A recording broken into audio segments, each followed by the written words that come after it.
My name is Nate Fox. I'm the game director at Sucker Punch Productions, and I'm working on a game called InFamous.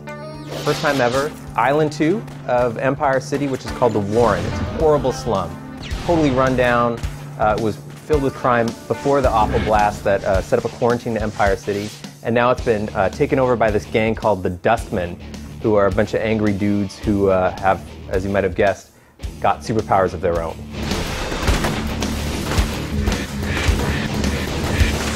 Today we're showing a new power called Precision, which allows Cole to really focus in on an enemy and slow time a little bit so that he can blast guys with a lightning bolt at a greater distance, shutting them down, which is useful when you're in a big open world game.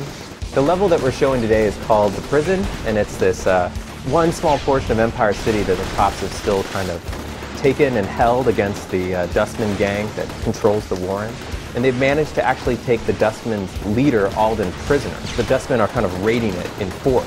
They've got a bunch of their foot soldiers as well as some of the heavy hitters, some of the super-powered Dustmen, who are these hulking, big, kind of trash golems that are men inside of enormous suits of various bits of metal and tubes, and they try and smash you up and throw large balls of metal and scrap at your face.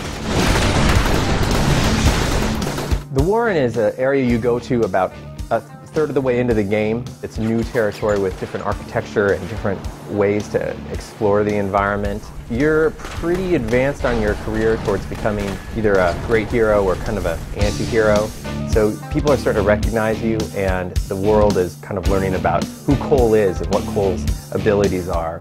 And on top of that, the scale, the escalation of fights has gone up as well. In this prison demo, you see 15 guys all attacking you at once. And these kind of fights didn't really happen earlier on in your career, but as you might imagine, things get more intense as you go. The prison mission has a couple different levels to it, different aspects of what you do. The very first thing you do is use your powers to defend your buddy who's inside of the structure, and you're kind of pushing away these incoming trash bombs that are trying to smash up the place. And so, as you might imagine, the game kind of has these situations that require the use of superpowers in order to pass them.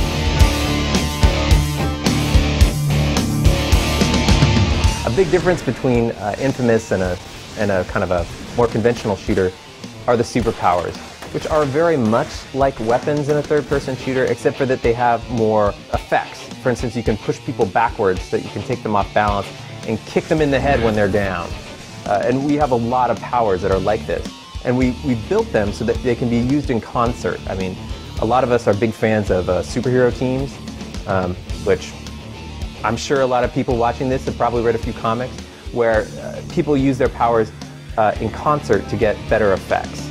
And we tried to do that inside of just the hero himself, so that the player, when they use a myriad of powers in conjunction, can do these really elaborate sort of combinations, which yield really good results. I'm really excited for players to get into the Warren because I think we do a better job when they get in there of creating these enormous set pieces that involve a lot of mayhem and destruction. Once you've kind of got your feet under you and you understand how the game works, you sort of spin things 90 degrees and suddenly ask you to live inside of these much more intense, much more focused situations that have more sort of cinematic appeal. And it's nice because you get to build on what you've already learned in Island 1 and freak out in Island 2, in the Warren. As Cole goes through his journey from becoming nobody to a superhero, as you might imagine, he does kind of transform over time. He starts with a very limited set of powers which he barely knows how to use, and he grows more and more powers as he goes, becoming a master of very many powers which grow in power and complexity.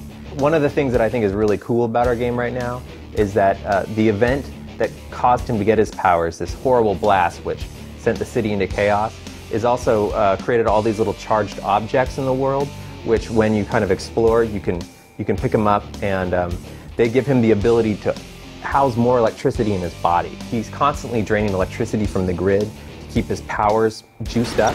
He's in trouble. He's not going to heal as fast. He doesn't have any ammunition to dish out on other people, so it's in his best interest to turn on the power as quickly as possible. He's in a weakened state, and it kind of makes for interesting scenarios because you can go from being really tough to kind of being a little bit more defensive, and the game offers you this kind of variability of play. Look forward to InFamous in spring 2009 on the PlayStation 3.